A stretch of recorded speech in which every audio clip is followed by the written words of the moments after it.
Boa tarde a todos e a todas. Muito obrigada por quem veio cá, também quem está a participar online.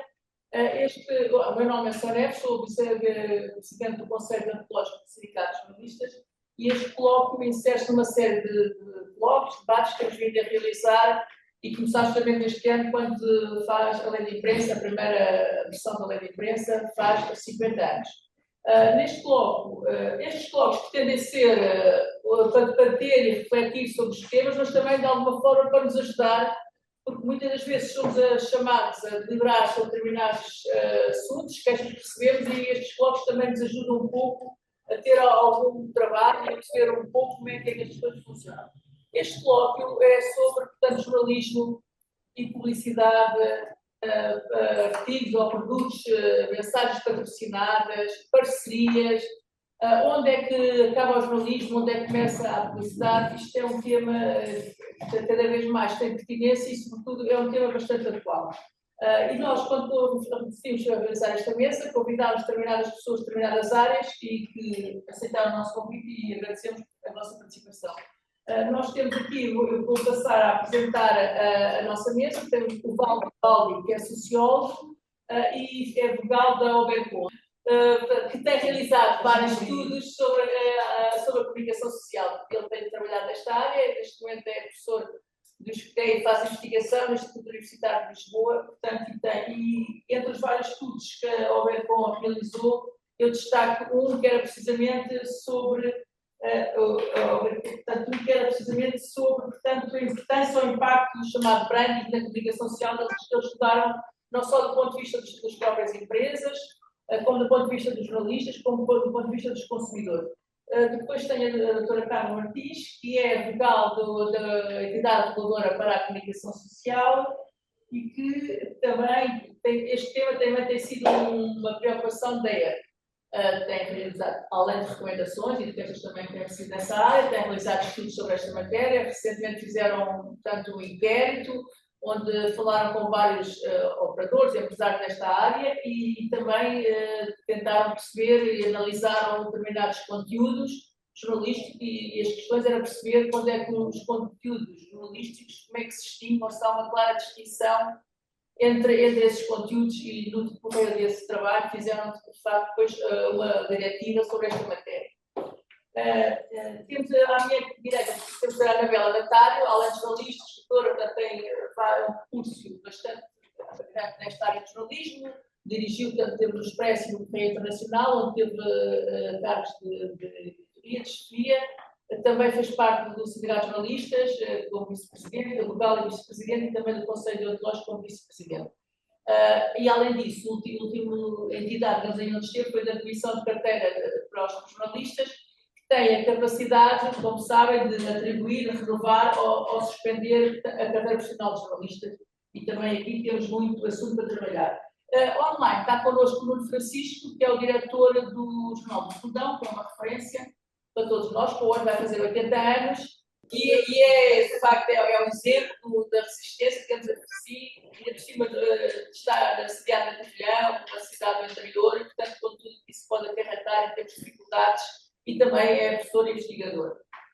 Uma quarta pessoa que nós convidámos e que nós gostaríamos de ver, portanto, essa pessoa ainda não chegou, não sei se terá algum problema com o trânsito, é a Joana Latino, que é repórter da SIC, e que, além de contribuir para os telejornais e para o noticiário jornal da estação, tem um programa do verão, que é precisamente durante o mês de agosto, que é precisamente a última versão, chamava-se Olha ao Verão, em que anda pelas terras e apresenta serviços, equipamentos, atividades na área do verão e do turismo, digamos assim, e, além disso, faz parte de estar no programa documentário social, que é precisamente a Passadeira Vermelha.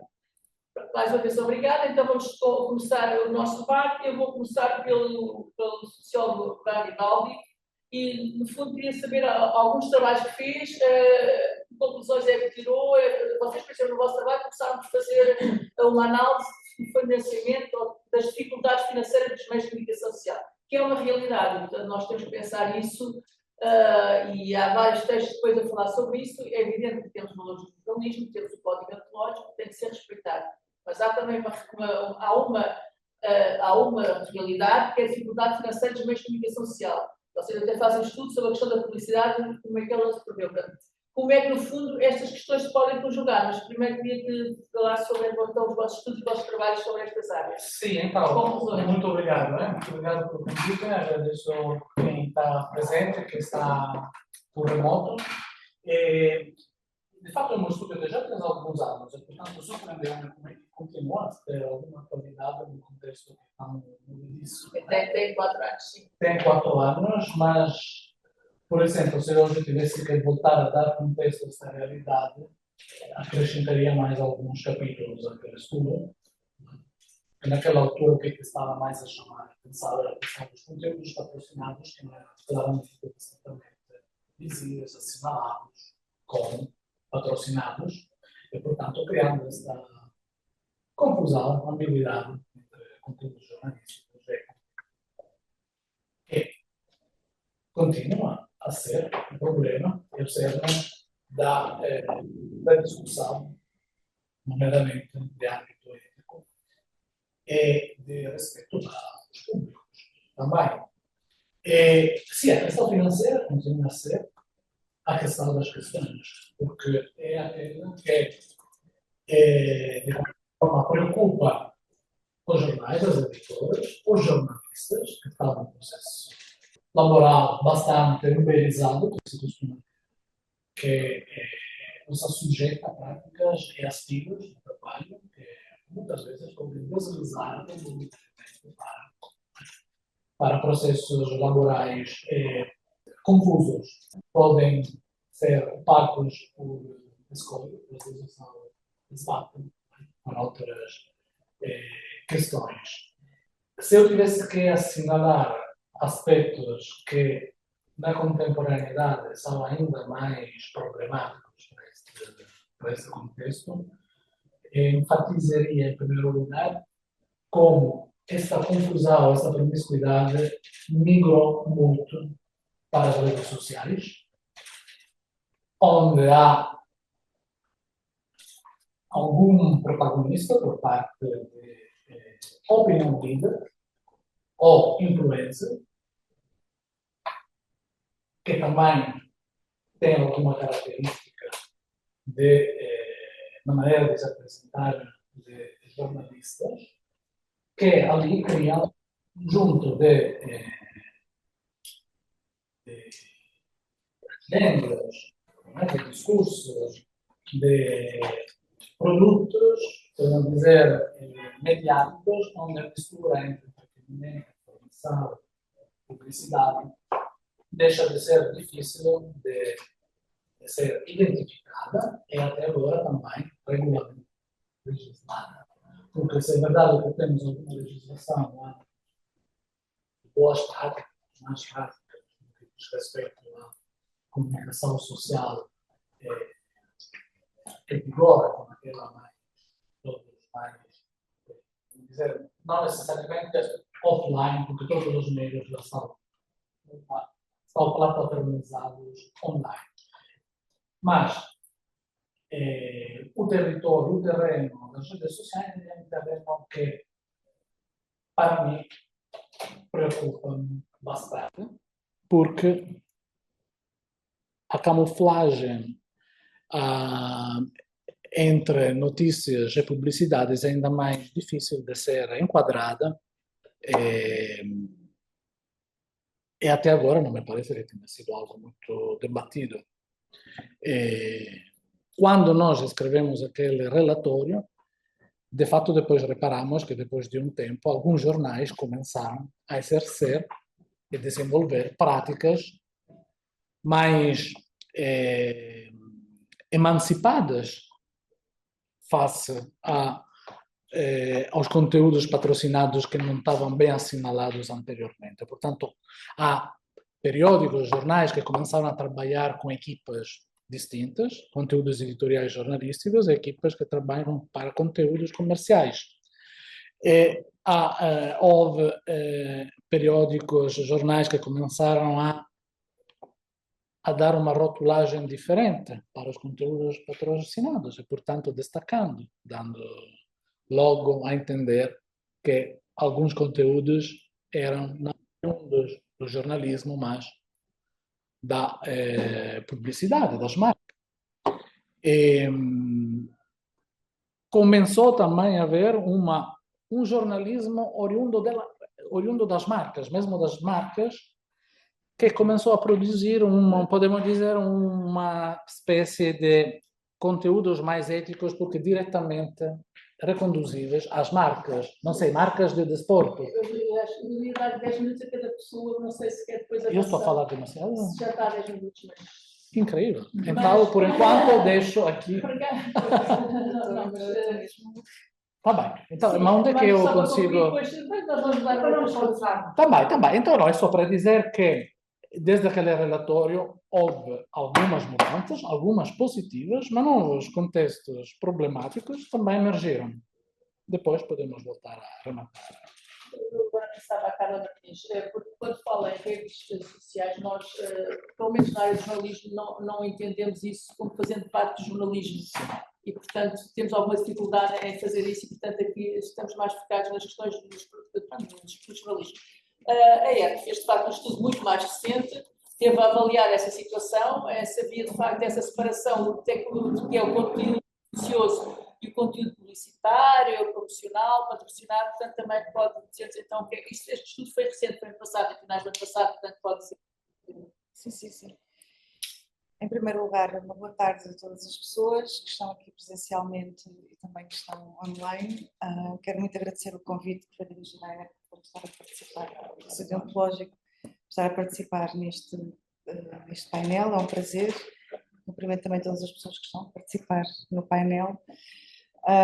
Eu, em primeiro lugar, parece-me que é importante referir que a ERC tem poderes de regulação e supervisão sobre os órgãos de comunicação social, mas não sobre os jornalistas. É muito importante referir isto, até por causa da questão da verificação das incompatibilidades. As incompatibilidades estão previstas no Estatuto do Jornalista, mas não é que verifica as incompatibilidades diretamente no exercício do jornalismo, mas verifica aquilo que é a conduta dos órgãos de comunicação social e aquilo que é a sua conformidade às normas legais aplicáveis. E aqui coloca-se de uma forma muito profunda questões que estão ligadas a direitos fundamentais, direitos de informação, liberdade editorial, independência editorial, e aí sim já estamos numa área que é o núcleo duro da atuação da ERC. Aliás, a ERC existe também constitucionalmente e a missão privilegiada, a missão por excelência da ERC é precisamente proteger estes valores no exercício da comunicação social. Obviamente que, como estava a dizer o Vani, não se pode pensar hoje em dia, dizendo isto, não se pode pensar hoje em dia a comunicação social sem pensar no contexto de crise em que está mergulhada a comunicação social e o exercício do jornalismo. Porque isto depois também está muito relacionado com o tema que nós estamos aqui a discutir. Os dados, alguns dados que são trabalhados pela Obercom, a ERC também tem dados de análise económico-financeira que trabalha anualmente, publica anualmente. Os últimos dados que tem são de 2023, haverá dados em breve de 2024, mas aqui em 2023 concluímos que 47% das empresas de comunicação social não registaram crescimento dos rendimentos e cerca de 45% apresentaram resultados líquidos não positivos em 2023. Portanto, estamos aqui a falar quase metade destas empresas que nós verificamos os dados financeiros que apresentaram resultados líquidos não positivos.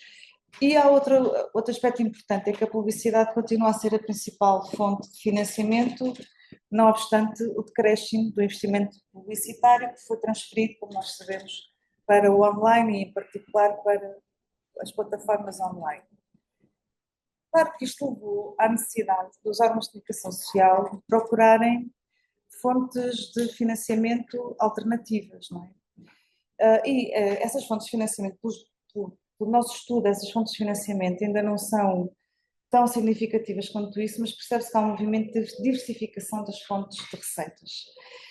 E uma parte, essas fontes de receita passam, não exclusivamente, mas passam pelo desenvolvimento de áreas específicas de concepção, criação e distribuição de conteúdos de índole promocional, que são chamados os laboratórios, os branded content, os conteúdos patrocinados, mas também há uma aposta, um investimento, digamos assim, na organização ou participação em eventos em que os meios de comunicação surgem como media partners.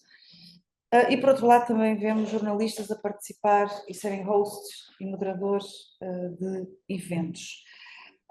E de facto aqui parece-nos que é por mais evidente a maior aposta das empresas de comunicação social em serviços e conteúdos promocionais, os tais branded contents, desenhados para aparecer aos públicos de forma semelhante ao conteúdo editorial. E portanto aqui de facto é que reside o problema que tem a ver com as questões relativas à identificação daquilo que é jornalismo e daquilo que é publicidade.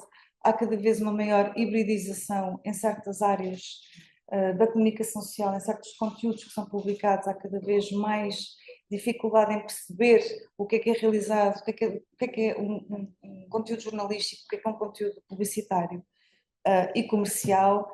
Estes conteúdos têm um aspecto deliberadamente editorial, mas na verdade têm uma origem comercial, e aquilo que nós entendemos é que, não obstante ser absolutamente fundamental que os meios de comunicação procurem fontes de receita alternativas para garantir a sua sustentabilidade e poderem continuar a fazer o seu trabalho, que tem uma função, como sabemos, socialmente, democraticamente, muito importante. Não obstante, é muito importante aqui também haver uma clareza, uma transparência sobre a natureza destes conteúdos e a participação de jornalistas na produção de conteúdos, a participação de jornalistas em certos eventos, que é precisamente para continuar a preservar aquilo que é a esfera da independência editorial e aquilo que é o exercício da liberdade de informação, também dar aos públicos a capacidade para poderem discernir aquilo que é jornalismo daquilo que é conteúdos comerciais e, portanto, não haver esta confusão que, em última análise, afeta o exercício da liberdade de imprensa, e é aí que nós nos situamos. Portanto, eu acho que pareceu-me importante fazer este primeiro enquadramento, porque sem percebermos este contexto mais amplo, depois também não se percebe porque é que há queixas que são apresentadas na IERC e que são em número cada vez mais crescente, precisamente sobre esta usurpação do espaço editorial e jornalístico por interesses comerciais. É evidente a pressão comercial sobre as redações e é evidente também as dificuldades das redações em preservarem uma certa integridade desse espaço editorial perante as pressões comerciais, especificamente em relação a determinados conteúdos que estão ali numa maior hibridização e numa zona cinzenta, e é aqui que nós entendemos que tem que haver, de facto, maior transparência e maior clarificação, e foi por causa disso que nós entendemos que percebemos que há um problema estrutural aqui. Este problema estrutural que afeta dos grandes órgãos de comunicação social aos pequenos órgãos de comunicação social, é muito importante dizer isto, porque às vezes há a ideia de que nós recebemos queixas em relação ao meio local e regional e, portanto, a IERC vai analisar só aquilo que afeta os meios regionais, que são mais frágeis, e não faz análises relativamente às condutas dos grandes órgãos de comunicação social. Mas eu devo dizer que o nosso primeiro movimento de um olhar mais sistemático sobre esta questão foi precisamente a analisar um conjunto de contratos celebrados entre entidades públicas e grandes órgãos de comunicação social, e fizemos uma análise triangulada, digamos assim, ou seja, fomos olhar para esses contratos, para os termos desses contratos e para as cláusulas, e fomos ver a que tipo de conteúdos é que esses contratos tinham dado origem. E de facto isto foi um trabalho moroso, mas foi um trabalho muito rigoroso e foi um trabalho muito necessário, porque nós, no fundo, começamos a fazer esta análise sistemática, a olhar para os grandes meios de comunicação. É evidente que também temos problemas com pequenos meios de comunicação, mas permite-nos perceber a amplitude do problema, e o problema é de facto transversal ao setor da comunicação social.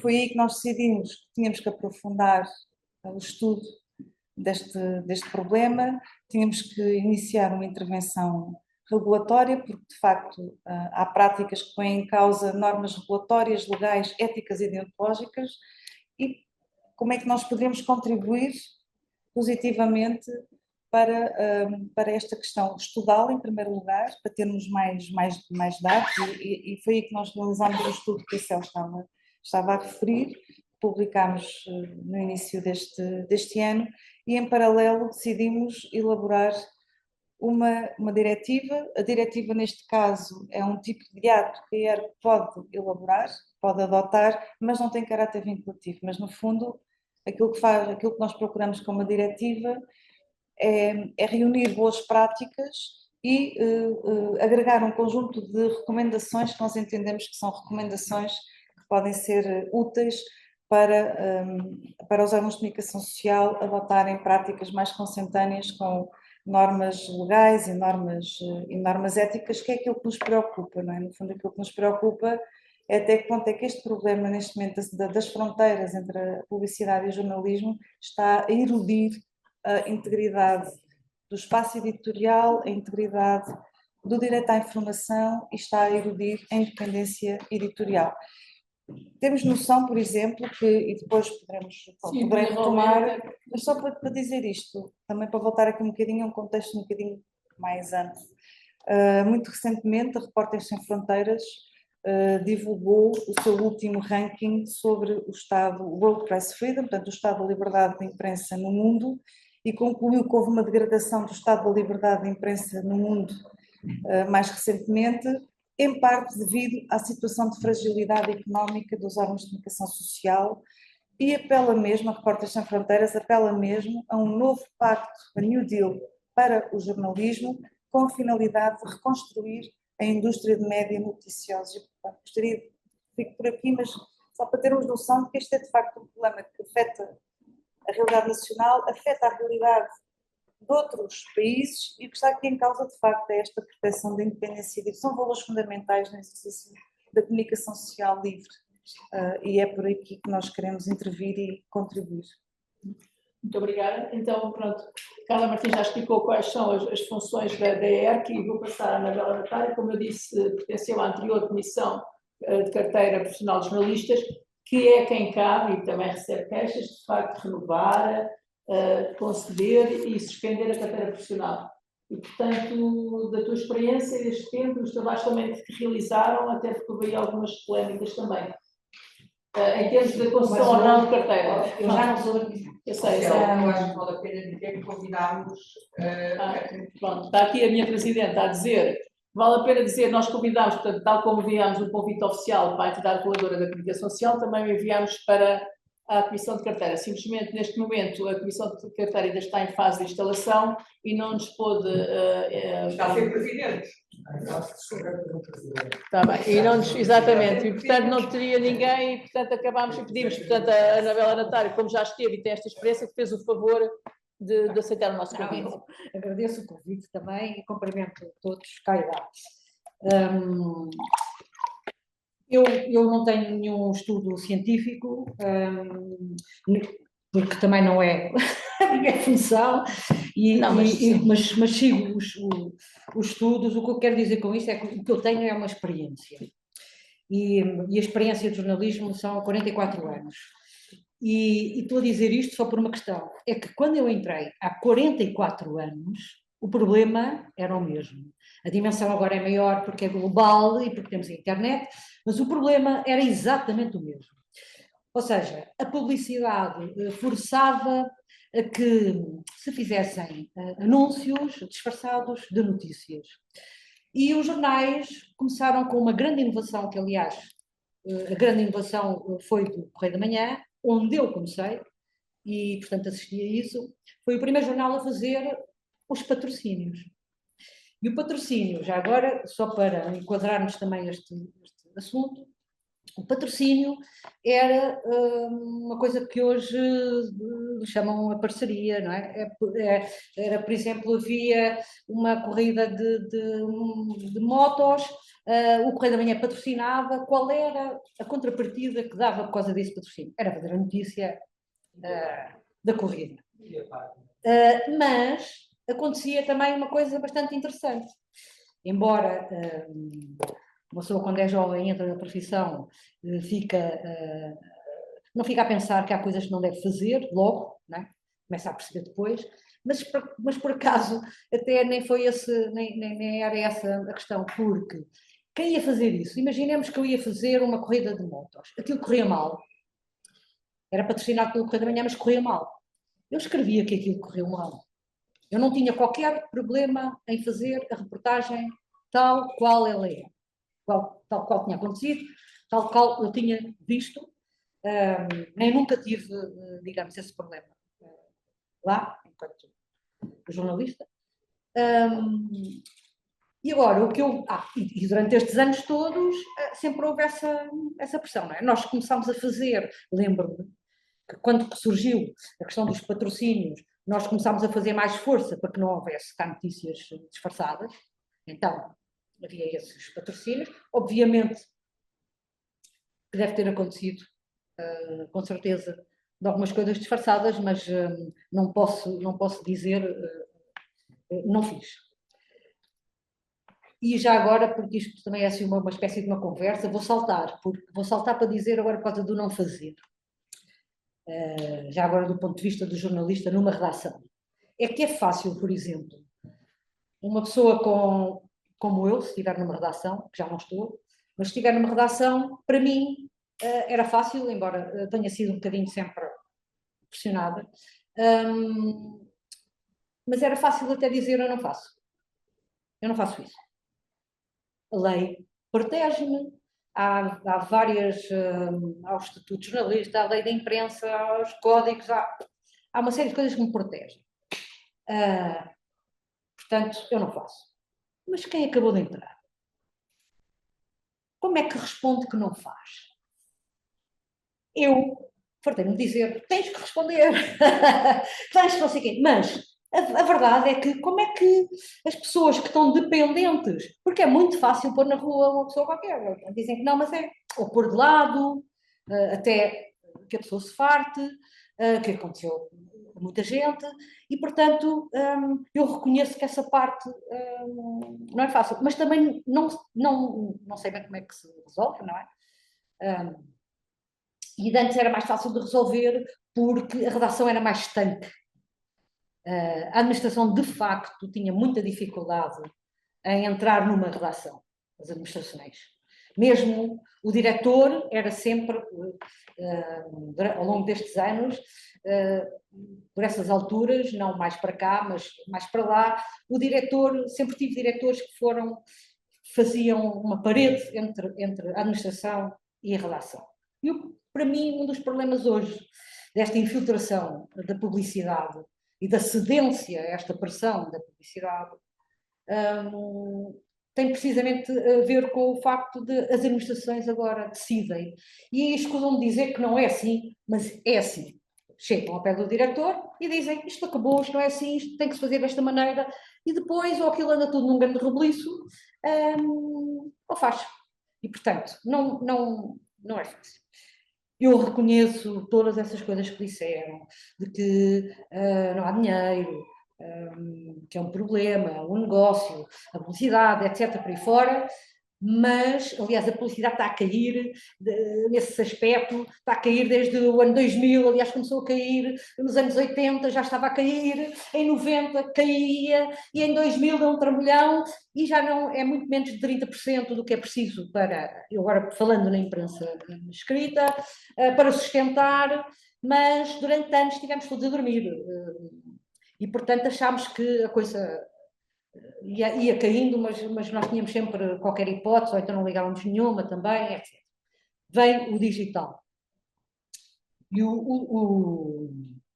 antes disso, estava a falar na questão do dinheiro, que é uma questão importante. Eu obviamente, não penso que não é um negócio e que não se tem que fazer dinheiro, que tem que se pagar às pessoas, tem que se sustentar. Aquilo é um negócio, de facto, mas é um negócio diferente. E o problema é que se começou a pensar nesse negócio como outros qualquer. E eu lembro-me de há muitos anos, dávamos um exemplo, que é isto não é uma redação, um jornal, não é uma fábrica de sapatos. E continuo a achar a mesma coisa. Tanto que, por exemplo, o curso de jornalismo tinha uma cadeira de gestão da comunicação social e de gestão de empresas. Porque há uma diferença, de facto, entre um meio de comunicação, uma coisa que responda ao interesse público, porque é essa a nossa missão. Portanto, nós não vendemos anúncios, não é? não estamos ali para vender, não vendemos reportagens, não vendemos notícias, não fazemos nada disso, nem temos que fazer, nem podemos fazer. Eu nem vou falar nas leis, porque de facto há coisas que eu até me admiro como é que se discutem, porque até mudar a lei, o que está na lei tem que ser cumprido. E quanto a mim, o universo digital não é muito diferente deste, é o meu universo, é onde eu vivo. Portanto, não vejo cá diferença nenhuma, nem sei porque é que as leis não vão abranger esse universo que afinal é nosso e é feito por nós e somos nós que o fazemos. Somos nós que lá andamos. Portanto, eu nem sei porque há coisas que são específicas, estou de acordo, pontualmente. Agora, na generalidade, acho que um jornalista que faz publicidade encapotada num órgão digital deve ser visto da mesma maneira do que um que faz que não seja no órgão digital. Quer dizer, nem sequer estou a ver porque é que tem essa diferença. E depois, a questão da falta de dinheiro, ter chegado ainda a esse modelo de negócio, eu acho que não vale tudo. É que não vale mesmo tudo. Eu tive vários jornais, mas tive muitos já também acabaram. No Diário de Lisboa, mas também tive no Diário de Notícias. Portanto, esta pressão é maior, também as pressões do digital. Eu falando disse para nós jornalistas as redes sociais, mas não é bem assim, porque também os jornais e os meios de comunicação também estão nas redes sociais. Portanto, agora haverá de facto uma maior pressão, já podemos. Mas, por exemplo, eu lembro, o Diário de Notícias tinha competição, como é que era as construções na areia.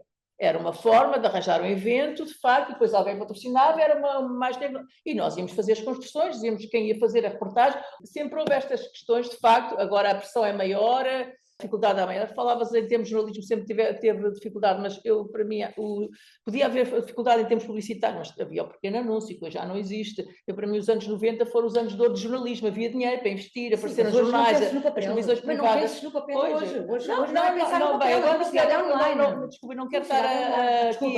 Não, também não quero problemas, mas, por exemplo, uma das últimas questões do Diário de Notícias, que vocês sabem que está mal, portanto, nós já tivemos uma redação de 120 pessoas, agora temos de 20, não mais de 30. Tivemos no papel, fomos para o digital, não resultou, porque apesar de tudo, e ainda agora, já não há edição ao sábado e domingo, ainda agora está a discutir-se se mantém-se ou não o papel, e uma das coisas que foi dito é que a nossa maior fonte de financiamento, apesar de tudo, ainda é o papel. Porque o digital, e como o Vani já pode falar sobre isso, a média, isto em 99, em 2019, a média de informação paga no digital a nível europeu era 13%, Portugal era o país com mais baixa, 7%, só a Croácia tinha menos 6%. Tínhamos uma Turquia e a Noruega tinha 34%. Portanto, o digital, a informação paga também é muito pouco. Portanto, e neste momento o papel ainda é o que consegue mais dinheiro, compensa, ainda sobra para pagar o dinheiro gasto em papel e depois, por outro lado, estas parcerias, estes patrocínios, consegue-se no papel, não é? Portanto, essa questão, mas isto vamos aqui com pano para mangas, mas de facto vamos então passar ao Nuno Francisco, como é que vocês têm sobrevivido? No fundo, a questão é esta. Olá, boa tarde. Conseguiu ouvir a minha pergunta, Francisco? Consegui. Ok, obrigada. Estão-me a ouvir bem? Pois eu agora também estou. Estão-me a ouvir bem? Estamos. Sim. Olá, boa tarde e obrigado pelo convite. Eu podia aqui assumir vários papéis e vou assumir o papel que provavelmente será o mais ingrato, que é ser jornalista. Tenho carteira profissional desde 1999 e também, e falando em Diário de Notícias, não sei se sabem, mas o Jornal do Fundão desagregou-se da Global Media. O Jornal do Fundão pertencia então à Global Media. Desde 1999, começou com a Control Invest, passou pela PT, passou pela Global Media, portanto, e foi vendido a um grupo de jornalistas e amigos do Jornal do Fundão, onde eu me incluo, em agosto de 2018. E eu assumi uma coisa que eu nunca tinha assumido, a não ser gerir o orçamento da minha casa, passei também a gerir um orçamento muito mais elevado, que é o orçamento do Jornal do Fundão, ou seja, eu sou jornalista, mas neste momento também sou quase que sou, por obrigação, um gestor do Jornal do Fundão. Ou seja, tenho que pagar salários, tenho que pagar as contas no final de cada mês. Ainda hoje acabei de fazer uma transferência para pagar os impostos. Eu, quando acordo, já sei que tenho datas-chave na minha cabeça, que era uma coisa que eu não tinha, que é o dia de pagar salários, o dia de pagar os impostos, o dia de pagar o CTT, o dia de pagar à gráfica, portanto, coisas, preocupações que eu não tinha, entretanto. E já lá vou à questão que nos trouxe aqui. Centrando isto na questão do local e do regional, o Jornal do Fundão, como disse muito bem a Céu Neves, vai fazer 80 anos no próximo ano, resistiu até aqui e vai continuar a resistir por certo. E na esmagadora maioria dos órgãos regionais é o papel que determina ou não o sucesso das empresas. Portanto, e não há qualquer dúvida em relação a isso, nem qualquer não pode haver contestação em relação a isso. E a maior parte dos jornais locais e regionais vivem com grandes dificuldades. Nós falamos em publicidade.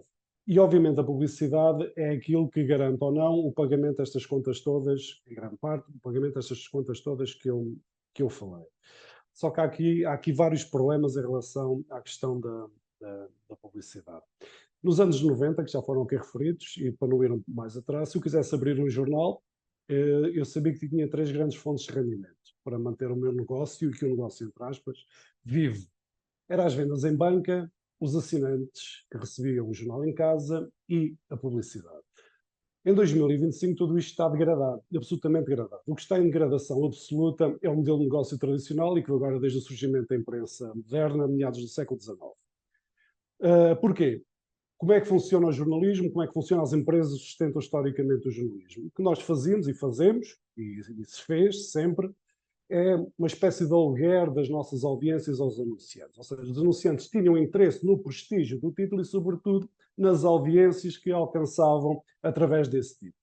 Isso também era num tempo em que era o tempo da escassez de informação. Ou seja, eu já sou suficientemente velho para me lembrar, se eu quisesse consumir informação, ou ia ao quiosque, ou ligava à rádio na hora certa, até aparecer a TSF, começou a dar informação à meia hora, ou assistia aos jornais das televisões, pré-privadas e depois pós-privadas nos anos 90. Ou seja, nós íamos em busca da informação. Havia poucos meios a disputar essas audiências, essa economia da atenção. E isso era relevante no mercado da publicidade. Hoje isso não é assim, por as razões que todos nós sabemos, portanto está tudo absolutamente fragmentado, o valor da publicidade desvalorizou fortemente e nós continuamos a insistir na captação de publicidade para sustentar os negócios que sustentam o jornalismo. Bom, então aqui temos que chegar, e acho que já chegamos a esse ponto, de repensar os modelos de financiamento do jornalismo. Eu não tenho nenhuma solução. Eu não tenho nenhuma solução para isso, confesso, e se tivesse, provavelmente teria mais facilidades que hoje tenho para manter um jornal vivo, decente, em termos, tal como a sua história o exige, em termos de rigor jornalístico e naquela separação entre, já podemos lá ir se quisermos, entre o que é jornalismo e o que é publicidade, e não pode haver meias medidas, uma coisa é uma coisa, outra coisa é outra coisa. E foi isso que me ensinaram também quando entrei para o Jornal do Fundão. Mas a questão é essa. O sistema tradicional de sustentação económica trouxe o jornalismo até aqui, não falo das exceções, falo do jornalismo enquanto modelo de massas que começou a vigorar a partir do século XIX, está em falência, portanto. E à medida que nós mais nos tentamos agarrar a esta questão da publicidade, à medida que ela vai desaparecendo por entre as nossas mãos, as tentações podem ser maiores, como já aqui foram faladas, na tentativa de abraçar cada vez mais coisas que estão na fronteira, estão naquela zona cada vez mais tênue, nós vamos, a tentação de empurrar a linha cada vez um bocadinho mais para lá, vai aparecer na medida que a publicidade vai desaparecendo das nossas páginas, dos nossos sites, etc, etc, etc. Ou seja, hoje, audiências, como foi na maior parte da história do jornalismo, hoje ter muita audiência não é sinónimo de ter muitos dividendos por causa dessa audiência. No digital, há pouquíssimos jornais, conheço 2 ou 3 jornais que vivem exclusivamente o digital, lembro-me do Sul Informação, estou a falar de regionais, lembro-me do Médio Tejo, como exemplos, haverá a Mensagem de Lisboa, por exemplo, haverá outros. Mas o digital, a publicidade no digital é muito barata, é extremamente barata, é muito difícil de conseguir. Portugal não tem escala, os meios portugueses não têm escala para conseguirem grandes movimentos de tráfego para os sites que garantam alguma sustentabilidade. Portanto, nós estamos neste problema. E isto vai-nos levar precisamente à primeira questão, que está na hora, provavelmente, se queremos evitar mais danos impostos, autoimpostos ou impostos do exterior à profissão de jornalista. Temos que começar a pensar muito seriamente nos modelos de negócio que temos para sustentar o jornalismo. Estou aberto a discutir tudo. Como digo, não tenho nenhuma solução para isso. Agora, um parênteses muito breve. O Jornal do Fundão vive, obviamente, ainda, sobretudo o formato em papel. É do papel que vem mais de 90% das receitas do Jornal do Fundão. Julgo eu que não será muito diferente do que se passa na maioria da imprensa local e regional. O Jornal do Fundão ainda mesmo assim tem milhares de assinantes em papel, alguns milhares, portanto nos permite algum conforto nesse aspecto. Portanto, nós temos público, nós temos assinantes. Agora, os assinantes em papel, e também não vos vou dar nenhuma novidade, estão a desaparecer de ano para ano.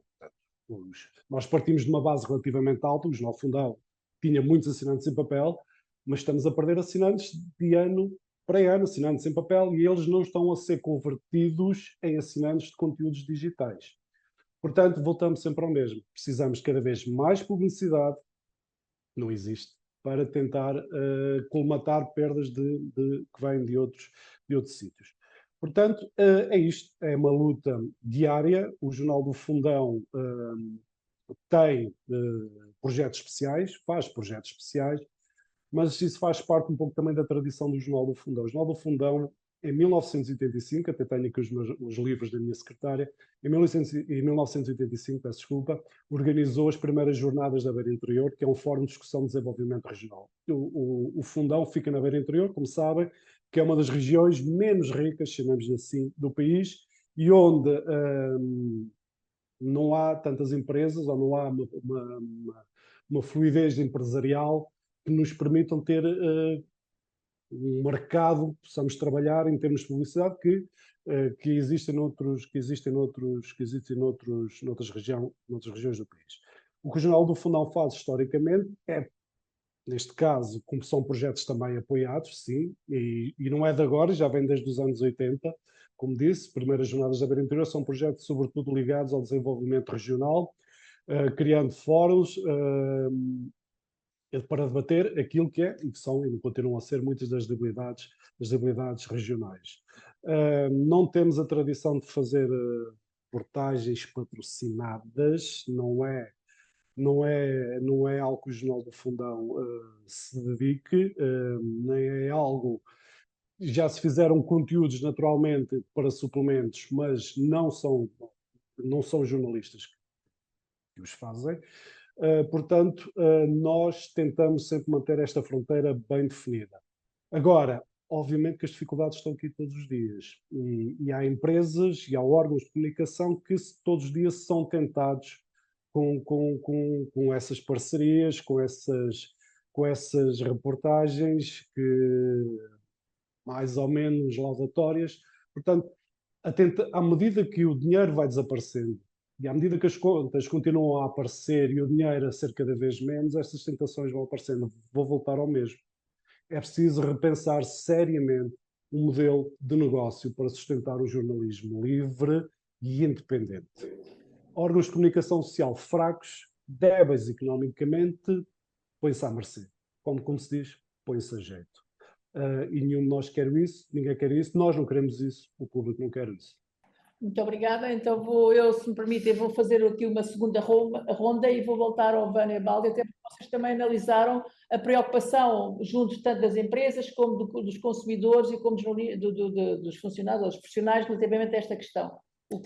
Qual era a principal preocupação, ou quem é que se preocupava mais com esta questão, com essa tal confusão e essa... Há este paradosso pelo qual, de um lado, há uma escassez financeira e, do outro lado, há uma sobreabundância informativa, porque se nós abrimos o telefone ou abrimos uma webpage ou uma rede social, somos inundados por micronotícias que depois desembocam numa cacofonia que, digamos, pode não fazer bem à saúde cognitiva de cada um de nós.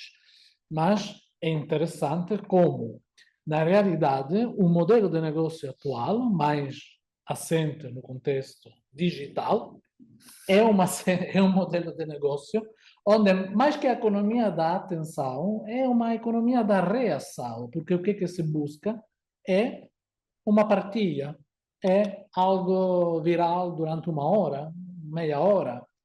E, portanto, esta reação exige um modelo de conteúdo noticioso que ou o jornalista é muito criativo e consegue passar uma boa notícia, uma boa mensagem, ou, de alguma forma, faz marketing para a notícia, não necessariamente para uma publicidade disfarçada ou encapotada. Mas isso é para dizer o quê? Que, de qualquer forma, o que mais me preocupa é o valor notícia e a sua legitimidade cultural e política. Portanto, o Fundão tem, provavelmente, com uma crise demográfica, um número que vai se reduzindo, não é, de subscrições. E não passa de geração em geração a ideia pela qual manter-se informado de uma maneira, não é, com algum estilo clássico, significa ter um papel ou poder ter um papel na sociedade. Portanto, não deixa de ser uma luta política.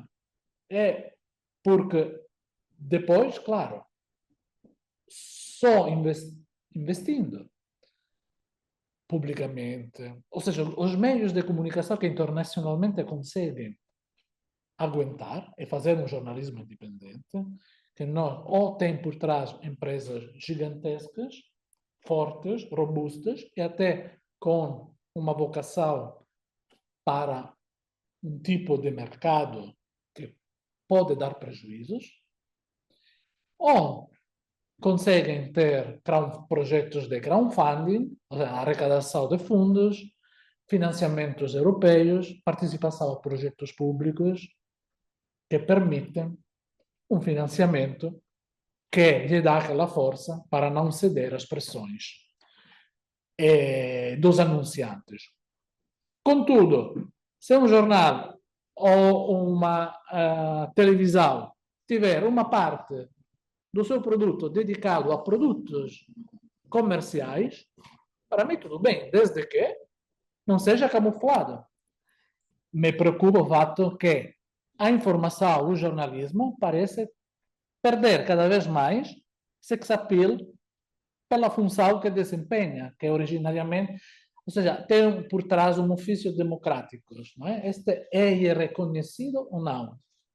Esta é uma questão cultural, mas depois não deixa de ser uma batalha política, porque navegar entre micro-reações nos dá a sensação de ficarmos informados. Nos dá a sensação de não precisarmos de ler uma reportagem. Não é? E, portanto, investir em jornalismo independente significa saber que, ou por financiamentos públicos, ou por estratégias comerciais, criativas, The Guardian, não é? Por exemplo, aqui em Portugal, o Fumaça participa de projetos europeus para conseguir. Há estratégias. O importante é educar a importância de uma informação não baseada nesta pulsão da reatividade instantânea. E, portanto, o modelo de negócio aqui está muito bem entrelaçado com o modelo de consumo e o modelo de produção. Obrigada, muito obrigada. Podemos falar aqui na questão da lei, que ela existe e que a lei tem que ser aplicada. A questão é como é que ela se aplica e quais os meios e se isso de facto efetivamente é feito. A Carla já falou, portanto, qual é as competências, digamos assim, da entidade reguladora. Inclusive fizeram essa diretiva. E depois, o que é que acontece quando vocês agem e quando desempenham de facto esse papel? Pronto, a primeira coisa que nós, quando atuamos, podemos fazer, e está previsto nas leis setoriais, é, a partir do momento em que consideramos que houve uma violação dos deveres da independência, de salvaguardar a independência editorial, aquilo que nós podemos dizer, e a publicidade não foi identificada enquanto tal, aquilo que nós podemos fazer é abrir processos de controle nacionais e aplicar coimas, quer dizer, obviamente que está previsto na lei, nas leis setoriais, a aplicação de coimas. E as coimas, enfim, variam de acordo com a lei que estivermos a falar. Eu acho que, não obstante podermos ter essa forma de atuação, tendo identificado aqui uma questão mais estrutural, não parece muito produtivo que a principal forma de a ERC colaborar para uma solução seja aplicar num setor que já está a ficar pauperizado, quer dizer, está com cada vez menos fundos, não é? Eu só queria dizer, relativamente ao quadro legislativo, duas coisas, aliás, relativamente ao quadro legislativo.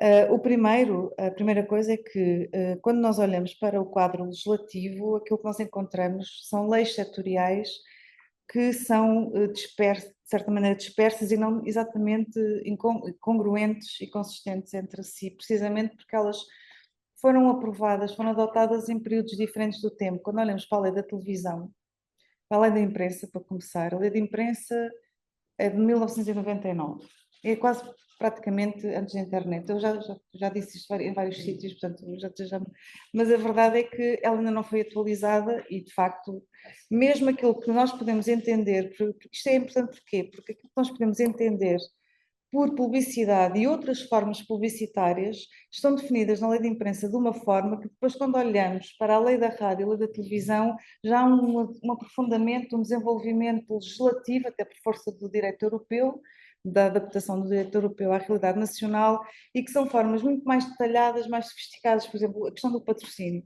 Nós usamos a expressão branded content, é uma expressão que não é exatamente uma expressão legal, dizemos relativamente aos conteúdos patrocinados, para distinguir daqueles conteúdos que têm uma configuração editorial, mas não são realizados por jornalistas e, portanto, são conteúdos comerciais.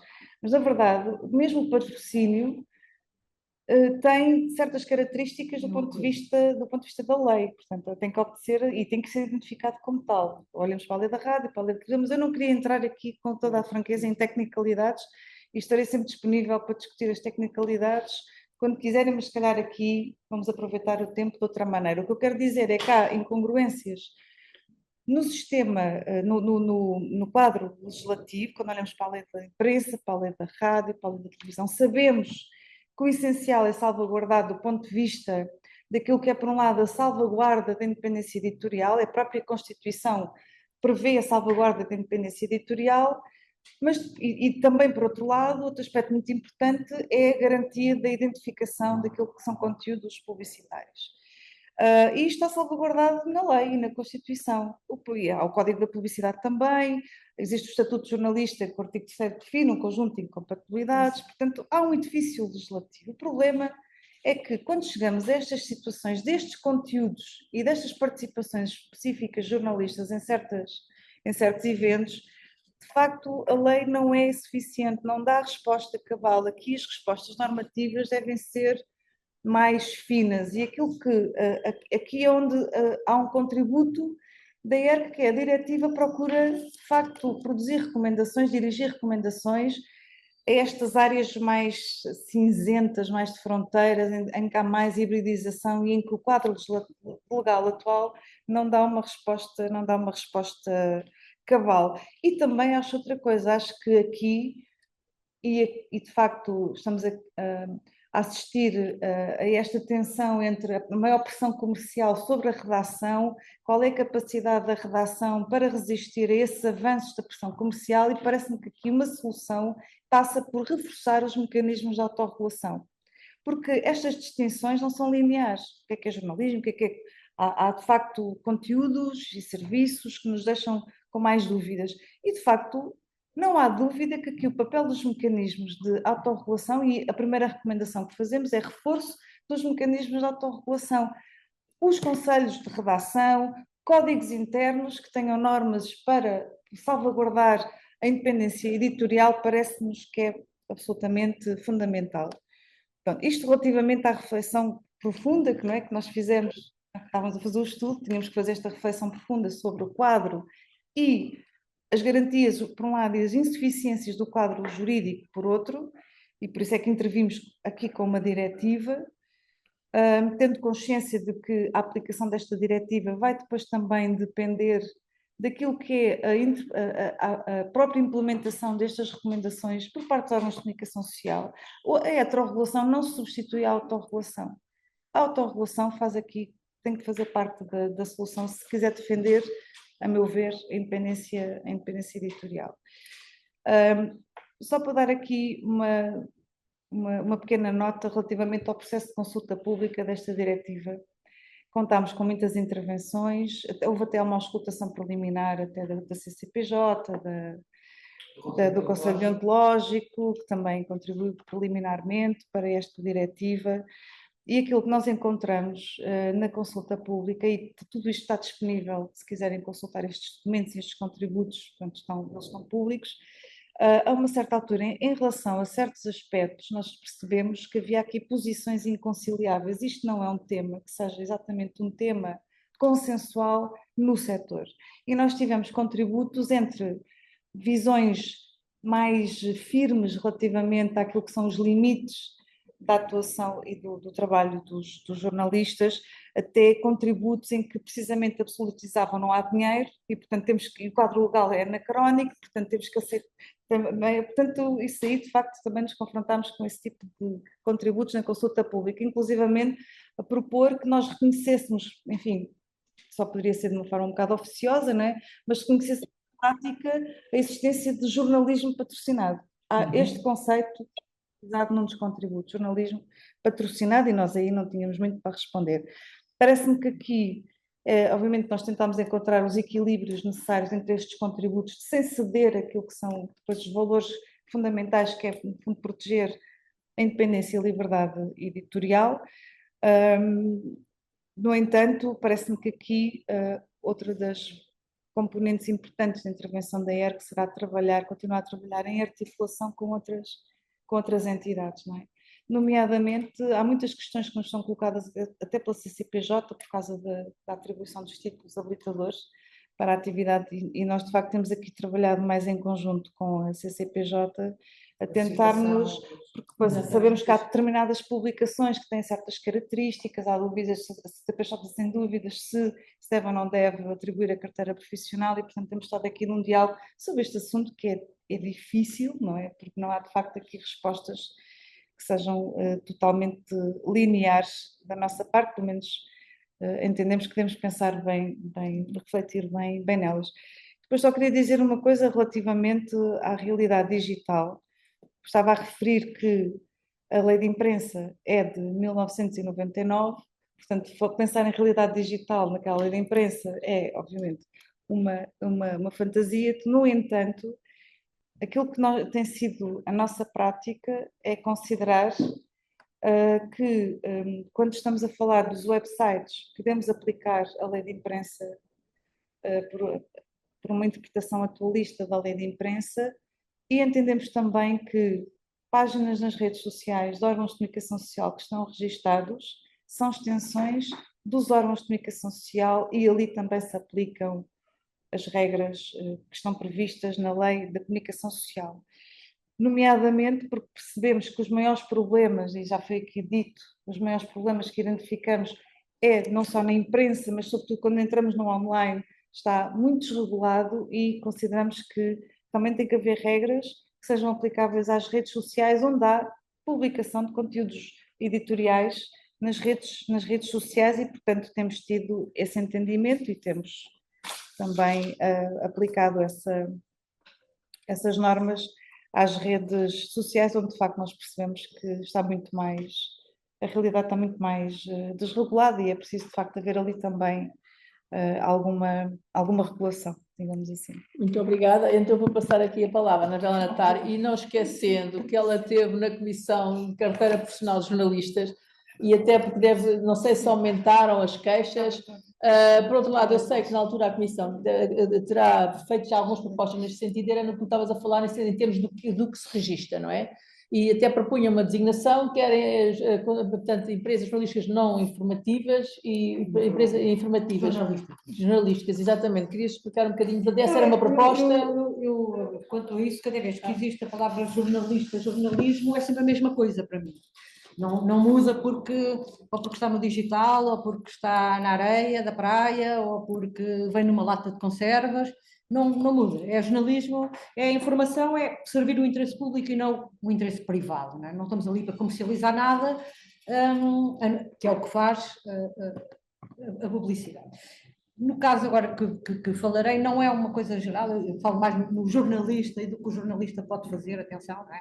Porque é essa, e então com a Comissão da Carteira está direcionada para o jornalista e não para o jornalismo, e a Comissão da Carteira, quanto a mim, nem sequer é um órgão de defesa do jornalista, é um órgão de defesa do jornalismo, porque de facto controla de alguma maneira o comportamento do jornalista, e quanto a isso tem que ir à lei ver que o jornalista não pode fazer publicidade. Como é que funciona a Comissão da Carteira? Antes disso eu também estava a dizer uma coisa, é que é preciso não esquecer, quando falamos nos influenciadores e por aí fora, é preciso não esquecer uma coisa. Existe uma coisa chamada carteira profissional de jornalista. É uma profissão regulada. Portanto, não é uma coisa assim fácil de dizer que qualquer um pode ser o que acontece. Mas não, e pior do que isso é que quando acontece não está na alçada da Comissão da Carteira, porque na alçada da Comissão da Carteira só estão os jornalistas. E, portanto, agora cabe aos jornalistas e aos órgãos jornalísticos fazer um trabalho de jornalismo para se poderem distinguir e para dar uma certa credibilidade do que estão a fazer, ou seja, fazer um produto como deve ser dentro do jornalismo, servindo, como disse há pouco, o interesse público, e eu aí acredito, pode ser uma grande ingenuidade da minha parte, mas eu acredito, porque vejo isso com o queijo e com o iogurte e com as botas e por aí fora, que quando tem boa qualidade, vende-se.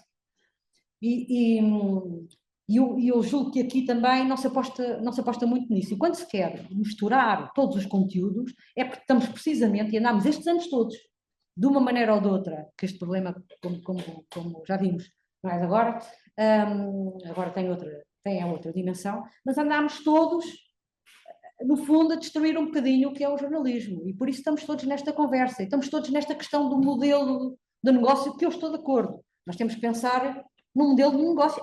Mas eu acho que já devíamos ter andado a pensar há mais tempo, se calhar andamos e depois não conseguimos.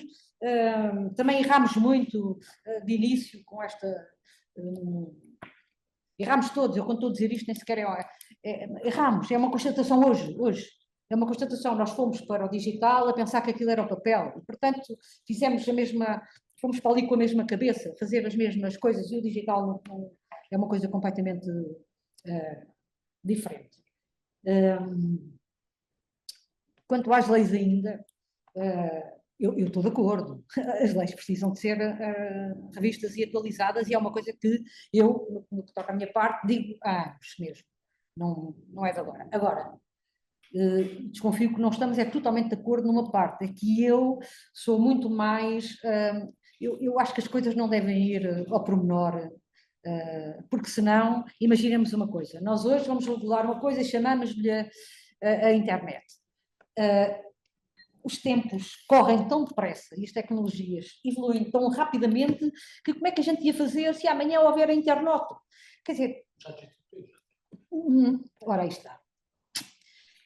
Eu dou só este exemplo assim para ser uma coisa mais... A questão é que há mais leis, a produção legislativa, sobretudo a nível europeu, está a abarcar os serviços digitais. Pois, mas o que eu quero dizer é que as coisas... O que eu quero dizer é que se a coisa for demasiado específica, nós temos que passar a vida a fazer leis e temos que passar a vida com este problema também. Quer dizer, porque não conseguimos cumprir. Isto é aquela coisa que se diz em Portugal, não é? Portugal tem umas leis ótimas. Não conseguimos é fazê-las cumprir. Mas tem umas leis maravilhosas. É verdade, tem umas boas leis. Bem, mas quanto aqui à nossa... Outra coisa que eu também acho que é isso aí, a Carla disse, mas dá uma sensação que somos capazes de estar de acordo, é que... não, porque isto é uma forma de falar. Porque não estamos nada em desacordo assim. Mas é uma forma de falar. Só que é a parte em que, nesta revisão, porque vamos tê-la, atenção, este governo já tinha prometido que a fazia e vai fazê-la, vai surgir aí um código da comunicação social, não sabemos bem como, mas vai. Agora, o que a mim me parece é que hoje é perfeitamente disparatado estar a dividir a coisa entre rádio, televisão e imprensa. Quer dizer, acho que isso não cabe mesmo na cabeça de ninguém. As coisas hoje estão todas juntas. Eu vou à internet, vou a um site qualquer, seja ele um site só digital ou venha na tal extensão, ele tem vídeo, tem texto, tem rádio, quer dizer, tem som. E agora? Portanto, eu não vejo, acho que depois há outras coisas que são específicas da televisão. Nós aqui estamos a falar jornalismo, não é? Que são específicas, que podem lá pôr noutro sítio qualquer. Agora, na questão de um órgão de informação, um órgão jornalístico,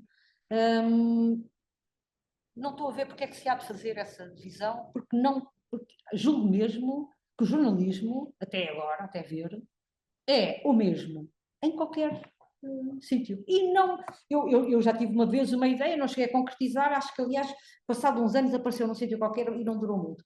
Mas de notícias nos toalhetes dos restaurantes. Por que não? Agora, o toalhete do restaurante, se estava a ser notícias, tinha que cumprir as regras do jornalista. Aquilo era jornalismo feito por um jornalista. Eu estou sempre nesta... Eu, quando falo aqui de jornalismo, é feito por jornalistas, porque eu entendo que o jornalismo tem que ser feito por jornalistas, tal como a medicina é pelos médicos, a arquitetura pelos arquitetos, a engenharia pelos engenheiros, é por aí fora. Embora a nossa lei também permita entrar de pés juntos no jornalismo sem ter nada disto e mesmo até obtendo uma carteira, porque a lei limita um bocado a comissão da carteira está um bocado limitada nessa sua ação, porque agora por acaso tem um filtro um bocadinho mais apertado, porque a lei não diz nem uma coisa nem outra, e aí nós podemos interpretá-la ao modo que se acha justo, que é a ERC classificava uma publicação qualquer de comunicação social, não era? Era assim? O Carlos desculpa, não existe. Como é que era a classificação? Informação geral. Informação geral, exato, é isso. Eu até já tive uma vez nessa comissão que achei uma coisa extraordinária, mas... uma comissão de corrupção. Sim, mas agora nem me lembrava como é que era essa. É o regular, é o geral e a especializada. E depois, exato. E depois, portanto, a pessoa chegava lá, eu vou simplificar. A ERC considerava a publicação de informação geral, a pessoa chegava lá com a ERC, já tenho, isto a ERC considerou, e a comissão normalmente passava uma carteira a quem levava isso. Nem ia ver se realmente a pessoa podia ter ou não ter, pronto, passava. Agora tenta-se fazer isso de outra maneira, tenta-se, por exemplo, que também não está na lei, mas tenta-se que dito órgão de informação tenha que ter pelo menos um jornalista, porque não cabe na cabeça de ninguém ter um órgão de informação jornalístico sem ter jornalistas, mas isso é possível. Isso é possível. Estamos a conversar mais com a Comissão da Carteira. Exato, e foi muito bom. Foi muito bom. Isso aconteceu enquanto eu lá estava. E julgo que aí sim, porque acho que estas instituições não devem andar de costas voltadas, devem sim ter uma... Claro! E tem mesmo, porque a ERC está lá um bocadinho dentro de um artigo que nós devíamos estar, nós, Comissão da Carteira, devia estar, não é? Do comportamento do jornalista, e aquilo realmente faz alguma confusão. Às vezes a ERC vai ao ponto de julgar eu digo aqui comportamento, é também uma palavra fácil, não é? Mas é o exercício da profissão, e a ERC às vezes resvala para ali, que devia ser coisa da comissão. As próprias pessoas fazem essa confusão ao fazer as queixas, muitas vezes para a ERC e não para a comissão, não é? As pessoas também têm ali fazem ali alguma confusão. Muito obrigada. Sim, eu vou só passar ao Francisco antes também depois de começarmos a parte das perguntas. Portanto, o Nuno Francisco já falou nas questões das dificuldades. falou, portanto, na vossa posição, digamos assim, e em termos, portanto, vocês as receitas, eu não percebi bem como é que é essa publicidade. É publicidade, não há, portanto, realizam ações que depois são patrocinados. Relativamente ao panorama geral da imprensa regional, vocês são um caso, há muitos outros jornais que têm o mesmo comportamento. Explicar um bocadinho o que é que se passa aí no terreno da realidade. A parte substancial da publicidade é a publicidade tradicional. A imprensa local e regional ainda costuma ter aquelas coisas que estão a desaparecer, nomeadamente na nacional, só aqueles pequenos anúncios, a numerologia, que está também a transitar muito para o digital, que era uma coisa que era impensável não há muito tempo. Portanto, e obviamente também tem falando no Jornal do Fundão, que é uma das marcas também do Jornal do Fundão, o Jornal do Fundão organiza insistentemente, todos os anos, vários fóruns de reflexão sobre as questões de desenvolvimento regional.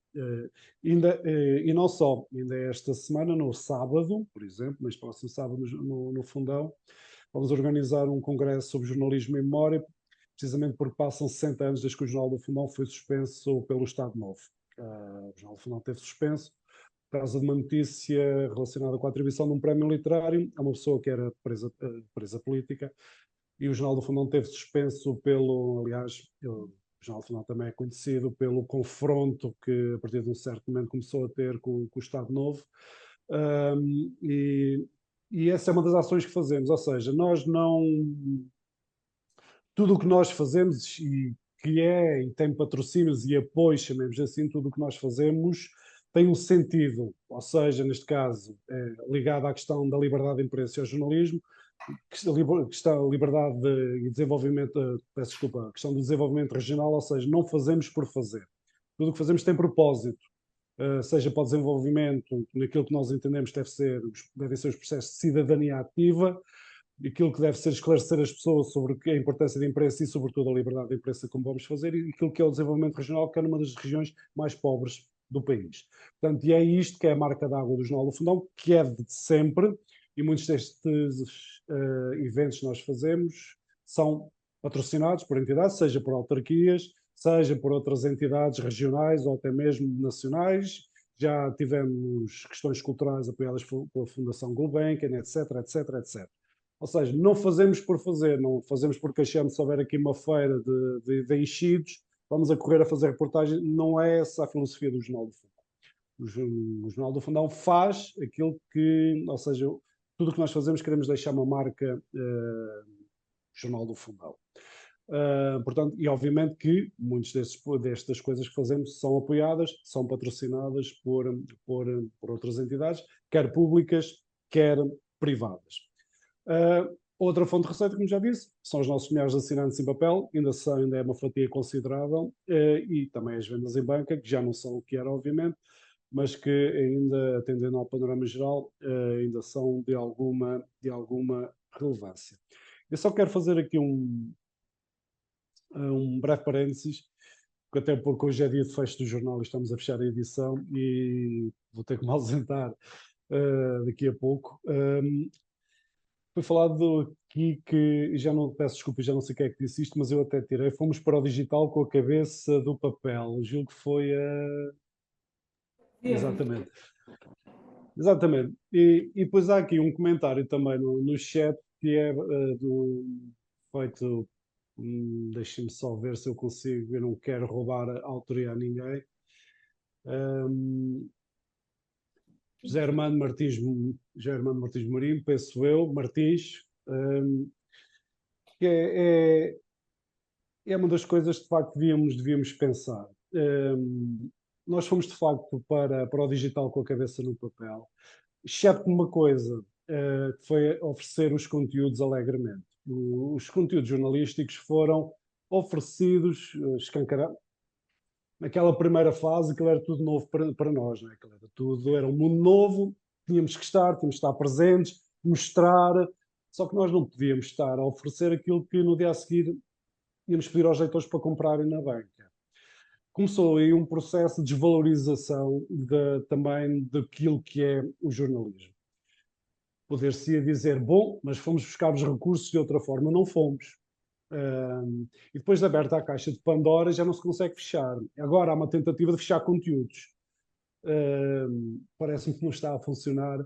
E nós podemos nos pôr nesse papel na nossa vida pessoal. Se nos oferecerem alguma coisa durante 10 anos ou 15 e depois nos pedem para cobrar, a nossa reação imediata não é ir pagar alegremente aquilo que tivemos gratuitamente durante 10 anos. Também houve aí uma desvalorização daquilo que é o conteúdo de jornalismo. Depois há aqui outra questão que eu queria colocar. Obviamente o jornalismo é isenção, é ponderação, é tempo para pensar, para escrever, para fazer. O jornalismo exige tempo, não pode competir com as redes sociais, obviamente. Mas há aqui esta questão. Até que ponto é que os públicos mais jovens estão interessados também nesta questão da isenção e da ponderação? É isso que eles querem, é isso que se vê hoje nas redes sociais, cada um na sua trincheira, quer dizer, é preciso também ter muito... São questões que eu estou a lançar para o debate, mas aquela questão que mais me importa neste momento é a questão que foi aqui levantada de facto. Fomos todos para o digital, alegremente com a cabeça em papel, a replicar aquilo que se fazia no papel, menos uma coisa, menos um modelo de negócio, basicamente, ou seja, escancaramos as portas aos conteúdos, assim foi entendido. Isto é como fazer o totobola à segunda-feira. Agora todos achamos que a coisa não foi bem feita. Mas foi o que aconteceu. E agora é muito difícil reverter este processo, ainda para mais num país que, mesmo quando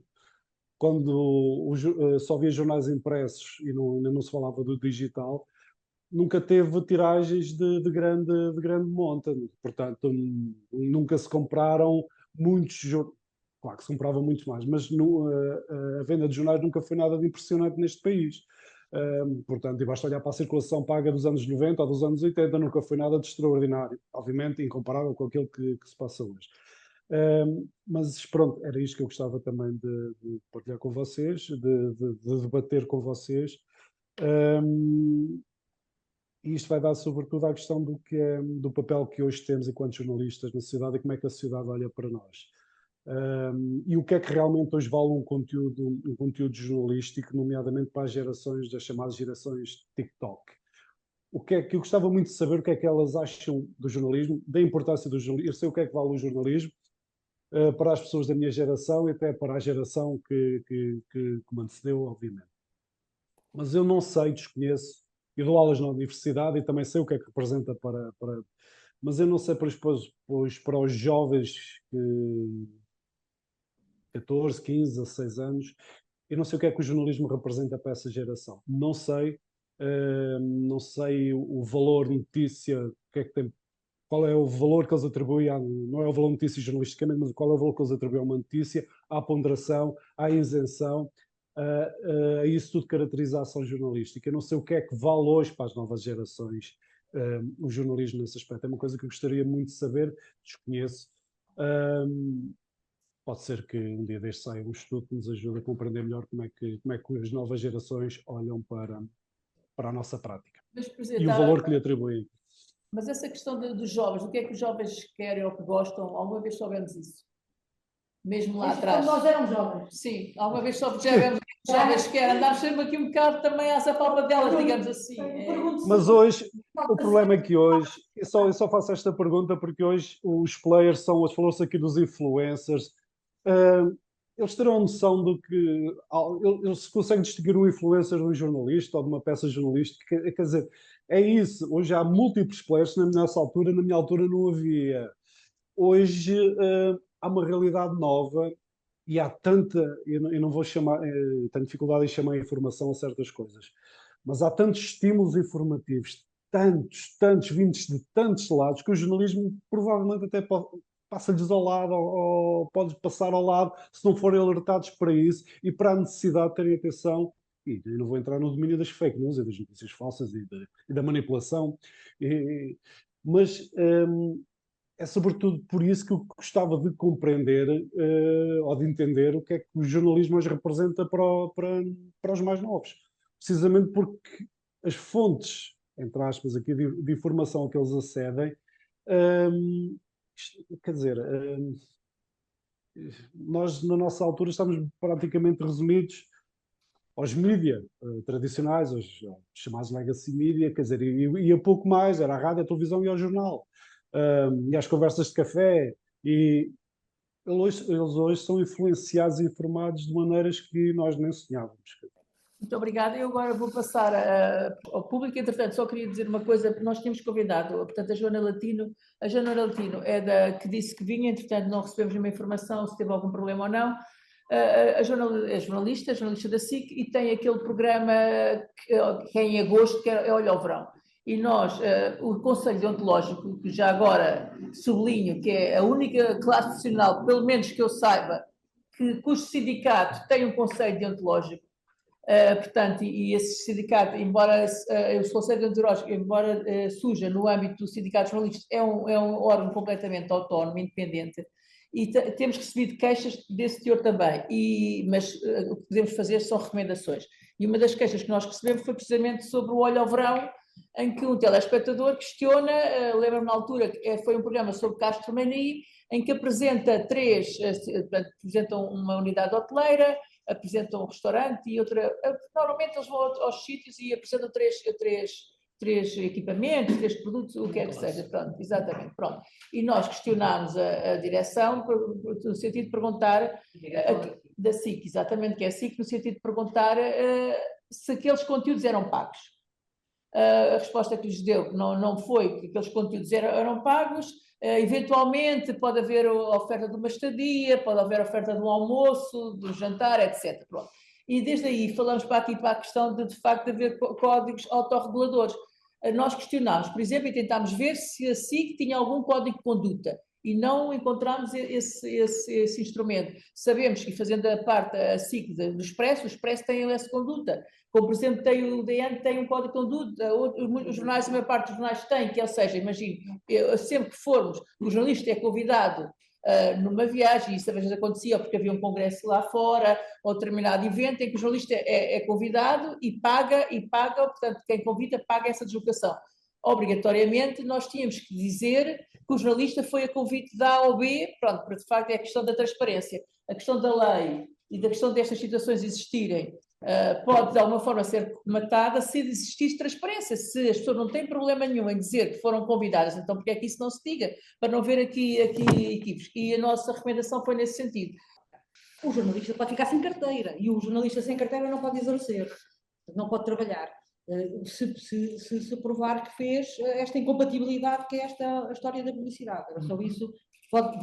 Há alguns castigos, digamos, que pode ir até ficar sem carteira. Mas, por outro lado, tem uma grande facilidade, que é, imaginemos que eu agora vou fazer ali uma publicidade no instantinho, ganho umas coroas, porque se ganha muito mais na publicidade do que no jornalismo, e, portanto, isto é uma tentação, mas vou ali fazer, então vou à comissão da carteira, olha, está aqui a minha carteira, porque eu agora vou ali fazer uma publicidade.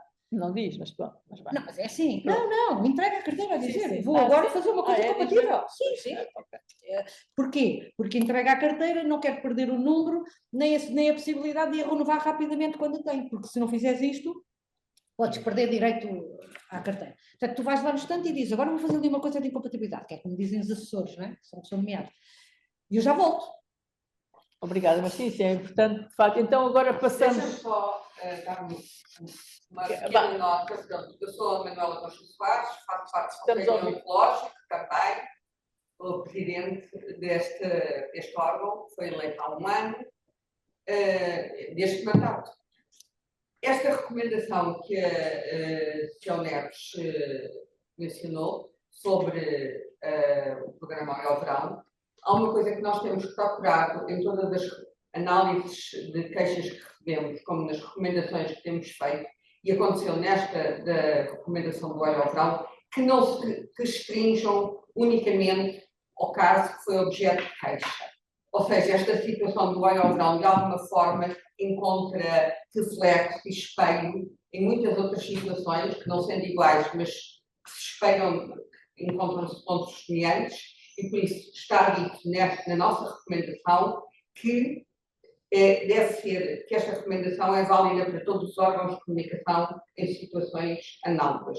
E isso acho que é importante, porque de facto há aqui muitas zonas de fronteiras, muitas zonas híbridas, e que estamos aqui numa malha muito cinzenta em que é preciso, vamos produzindo algum pensamento sobre isto à medida que é possível, mas dentro dos escassos meios que temos. Se algumas pessoas quiserem, podem fazer as perguntas diretamente agora. O Joaquim Fidalgo levantou a mão. Pode falar, por favor, Joaquim. Só muito rapidamente, é uma coisa um pouco, então, um bocadinho provocatório, porque eu acho que este problema é muito, muito, muito difícil. É muito difícil e não é só o do modelo do negócio, começa por ser. Nós podíamos pensar, e eu primeiro pensava, se os jornais todos derem lucro, não há problema nenhum, porque não precisam de recorrer a estas coisas. Mas eu acho que não. Eu acho que mesmo que os jornais todos dessem lucro, mesmo que o modelo de negócio eventualmente fosse resolvido, o modelo sociocultural do trânsito de informação sobre a atualidade nas sociedades contemporâneas é uma coisa mais complicada do que isso. O Nuno Francisco há bocadinho disse uma coisa, é pena, eu julgo que ele já foi embora, mas ele disse uma coisa que eu julgo que nos ajuda a complicar muito este debate, e seria para outro se calhar. Ele dizia qualquer coisa neste género, mas hoje em dia há tanta informação, ele disse, até nem sei se lhe posso chamar informação, mas há tanta informação sobre a atualidade, em tantos canais e de tantas maneiras, que o jornalismo até se calhar se perde ali pelo meio. Foi qualquer coisa desse ano que eu não disse, não foi? Eu acho que há tanta informação ali, aqui hoje em dia, por tanto lado, por tanta gente, que se calhar o jornalismo está em processo de alargamento e não em processo de barricada e de trincheiro. Ou seja, muito daquilo que passa hoje no espaço público de informação sobre a atualidade não é feito por jornalistas, tudo, não se poderia chamar exatamente de jornalismo, se calhar, segundo Sérgio, mas é eventualmente o novo nome do jornalismo que se faz em mais do que um nível. E, portanto, nós continuarmos a olhar para o jornalismo que as pessoas com mais de 40 anos leem, porque pessoas com menos de 40 anos não leem jornal nenhum nunca. Não leem jornal nenhum nunca. As pessoas com menos de 40 anos ouvem muitos podcasts, veem alguma televisão pouquíssima, veem TikTok, veem redes sociais, veem e produzem também. Portanto, produzem, fazem essas coisas todas, ouvem influencers comerciais, mas influencers políticos, veem imenso informação de lifestyle, aquela do time out e dessas coisas que nós começamos aqui a discutir e que ainda não está, digamos, um processo que ainda precisa de continuar a ser discutido, e nós vemos, inclusive, lá por fora, na Europa, na Alemanha, na Áustria, nessas coisas, por exemplo, a própria reflexão académica sobre os caminhos atuais da comunicação no espaço público e do jornalismo está muito interessante e muito complicado. Fala-se de jornalismo periférico, fala-se de fronteiras do jornalismo, fala-se de novos atores a níveis diferentes. Eu não estou a dizer que isto é o fim do jornalismo. Mas é a complicação do jornalismo que se passa em diferentes planos. E é muito fácil nós dizermos, este é jornalista, o outro não é. Fazer a preto e branco é fácil, que é aquilo, perdoa-me a minha querida Anabela, que às vezes a comissão pode ter essa tentação. Está na lei, é assim, é preto. Está a lei, não é assim, é branco. Pronto. Isso só para dizer que, de facto, hoje em dia nós, se calhar, mesmo as leis das incompatibilidades, se calhar vamos ter que voltar a falar delas. Mesmo eu quando falo em congressos internacionais do modelo português, os jornalistas alemães, sobretudo os alemães, holandeses, o quê? E vocês sobrevivem assim? Vocês jornalistas sobrevivem? Eu não, eu sou jornalista, mas depois também tenho que fazer coisas de relações públicas de publicidade, porque senão não sobrevivo, não é? E portanto, este debate tem que vir para o meio da sala. Claro que arrisca-se, o medo é que nós nos entrincheiremos e digamos, isso vai acabar com o jornalismo. Eu acho que não vai acabar com o jornalismo tal como nós o entendemos no passado. Agora, o jornalismo, ou o nome que nós queiramos dar à circulação, produção e difusão de informação sobre a atualidade no espaço público, passa-se hoje por muitos outros canais, por muitas outras personagens, e nós temos que complicar a discussão nesse sentido. Pronto, eu sei que isto não ajuda nada, eu próprio há anos que ando a pensar sobre isso, mas acho que nós pensamos, houve um tempo no passado em que isto era tudo tão claro, estava tudo tão bem, quem dera que nós pudéssemos voltar e termos a publicidade nos jornais e as pessoas comprarem jornais, as pessoas lerem jornais e até em papel, que o público neste momento vende 9.000 jornais em papel. 9.000. Mas vende 55.000 em digital. O Diário de Notícias vende neste momento 1.000 jornais por dia em papel, dados de 24. E tem outros 1.000 em digital. Portanto, arriscamos a ter mais de metade da nossa população ao lado deste debate. E eu gostava que nós tivéssemos alguma preocupação sobre os jovens de 20, de 30 e de 40, aqueles que não leem jornais e que nunca mais vão ler. Porque se não leram até agora, nunca mais vão ler, mas leem outras coisas, produzem outras coisas, fazem outras coisas, e nós temos que arranjar maneira de falar também com essa gente e para essa gente. Vamos aqui, Fidel, vamos ver se aqui se mais pessoas. Agora a Helena vai, não sei, alguém vai dizer. O Martins Mourinho já havia pedido. Ok, sim, está bem, Martins então Mourinho. vamos. Portanto, entrei nas novas tecnologias quando fui para o público, mas a minha preocupação é outra. Eu acho que continua e que não se alterou, e senti o mesmo debate que o Joaquim proporcionou agora ao voltar para a universidade aos 50 anos, precisamente para me licenciar em Ciências da Comunicação, e tive alguns debates e conflitos entre comas com alguns dos docentes, baseado na minha experiência e a teoria. A situação que eu encontro é: há uma responsabilidade de todos nós, jornalistas, universidade, sociedade, em relação ao que está a acontecer. E entrou-se num processo que se vai arrastando, em que a minha preocupação é não conseguir perceber quem é que tem a responsabilidade e onde está a fronteira. O meu neto não lê jornais, noto isso. E a tia já até lhe estava a dizer: o Estado, neste momento, há um apoio, tu podes fazer uma assinatura. Mas não é com os programas como o da SIC, que aqui foi citado, sem qualquer referência, ser tudo normal, passa no horário nobre da notícia, sem fronteira, sem esclarecimento, sem debate, que as pessoas fiquem esclarecidas. Esta semana vi num canal de televisão uma preocupação enorme pela forma como o Chega e outros partidos manipularam a informação e criaram informação falsa. Portanto, tem que haver aqui uma fronteira, tem que haver aqui algo que distinga a informação tout court daquela salada russa que é misturar tudo nos noticiários mais nobres.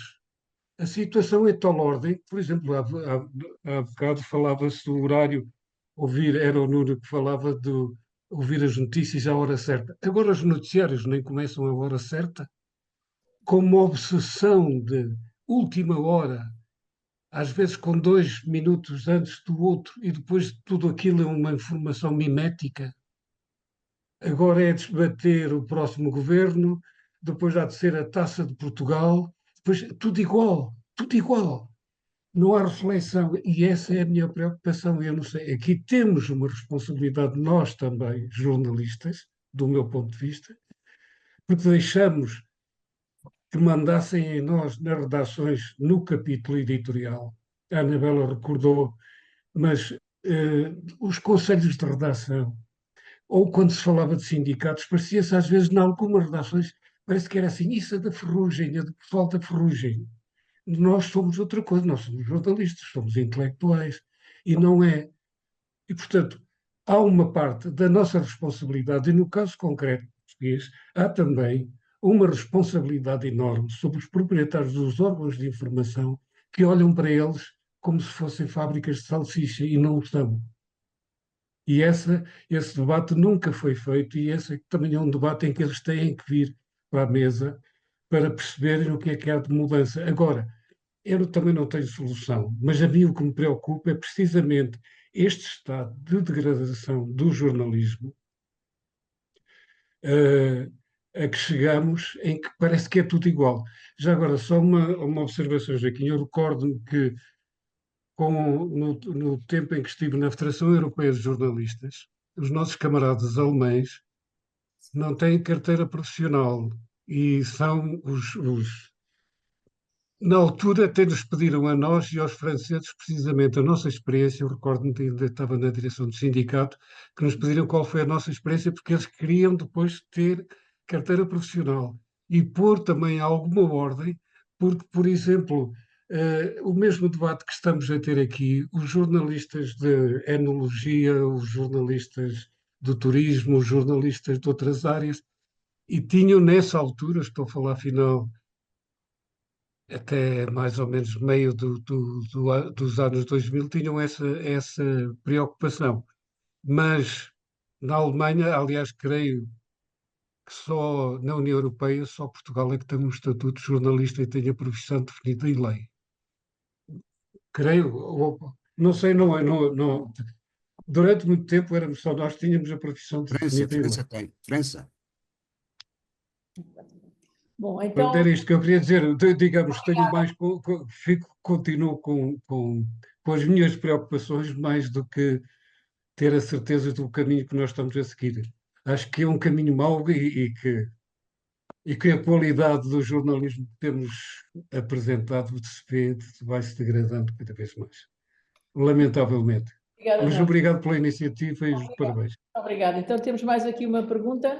É do Pedro Eduardo Ribeiro e diz: já se vê como nos telejornais os espaços de comentário, onde até o ou a pivô entra com uma pergunta que pode até ter comentário.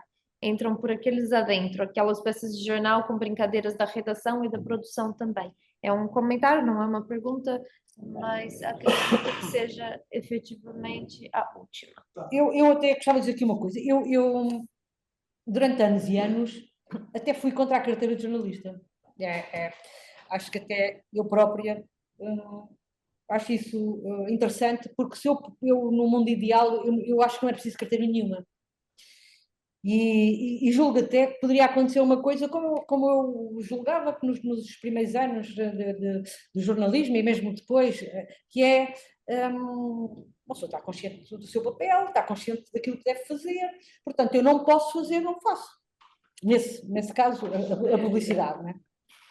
Ou seja, se eu for a algum sítio, inclusive que possa ser essas iniciativas, eu vou ali, mas eu vou no meu papel de jornalista e, portanto, eu faço o meu papel de jornalista, que é retirar a informação, etc. E aquilo que a gente já sabe. Era isto que eu julgava ser, que fosse possível no mundo ideal, mas de facto não é possível. Não é possível, porque as tentações também são muito grandes, o dinheiro faz falta, e portanto tudo isso... e outra coisa, também se mudou um bocado o pensamento do que é o jornalismo e a sua carreira, entre aspas. É que lembro-me quando entrei, que tínhamos uma coisa que era, que dizíamos constantemente, que os mais velhos até nos diziam constantemente: isto aqui não é a tropa, isto aqui não é a tropa, isto não é um chefe diz uma coisa e a gente vai a correr fazer porque ele disse. Isto aqui temos que ter consciência se aquilo é para fazer ou não, se deve ser feito ou não deve ser feito. O que é que se passou? Aquilo interessa? Portanto, havia uma série de questões durante anos e o público, por exemplo, do qual eu me orgulho de ser cofundadora, veio trazer isso, veio estabelecer isso muito, muito melhor, porque veio pagar como deve ser às pessoas, ponto número 1, e veio com uma série de regras do jornalismo para que fossem cumpridas. Portanto, o público, eu lembro-me que durante esses anos, o anos do início do público, o jornalismo, eu senti que o jornalismo mudou. E agora sinto que regrediu, mas eu também sinto que a sociedade regrediu. E, portanto, o jornalismo faz parte da sociedade e andamos nisto porque não aprendemos nada com a história. É muito simples. É isto. Muito bem, então passamos agora a palavra à Carla. Também muito brevemente, porque de facto isto aqui, eu quero agradecer a oportunidade para estarmos a ter este debate, esta conversa sobre um tema que é de facto tão sensível. Eu concordo que isto não é só a questão do modelo de negócios, embora a questão das fontes de financiamento, acho que elas também devem ser devidamente valorizadas, porque o jornalismo e os meios de comunicação têm que ter fontes de receitas para conseguirem ser sustentáveis. E eu acho que, se calhar, durante muito tempo, os jornalistas também tiveram muito arredados desta questão de como é que se financia esta atividade e agora estamos todos obcecados com os modelos de negócio. Não é? Mas, na verdade, eu penso que isto vai além da questão dos modelos de financiamento, dos modelos de negócios e tem a ver com aquilo que já foi enfatizado em várias intervenções, que tem a ver com qual é o papel e a legitimidade do jornalismo, qual é o valor do jornalismo nas sociedades que nós estamos a viver, não é? E isto é uma questão cultural, não é? Mais amplamente isto de facto é uma questão cultural. E eu também partilho um pouco desta inquietação que trouxeram aqui estas intervenções. Isto aqui temos que também, se calhar, pensar em novos atores, novas manifestações do jornalismo, portanto, se calhar, mas isto também é fonte de preocupação e não saímos aqui. Pronto, mas basicamente é importante entregarmos a complexidade do exercício para nós acharmos de facto que isto é uma coisa que decide, só tem carteira profissional, não tem carteira profissional, faz um registro na ERC com publicação de informação geral, ou não faz a registro na ERC. Isto está para além disto, é de facto uma reflexão muito profunda sobre o que é o jornalismo, para que serve, qual é o papel que tem, qual é a sua legitimidade social. E eu penso que, deste ponto de vista, saio daqui mais enriquecida com esta discussão. O objetivo foi mesmo este, então agora o Vânia Balda. Não sei, Francisco, se o Francisco, como estava com pouco tempo, se quer falar antes.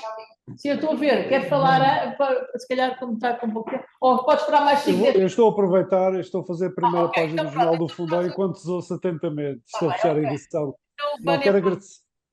Não, quero agradecer o vosso convite e, de facto, quero cumprimentar muito particularmente o professor Joaquim Fidalgo, que é uma pessoa que eu acompanho sempre com muito interesse as suas intervenções e não só, e os seus escritos, quero cumprimentá-lo já agora.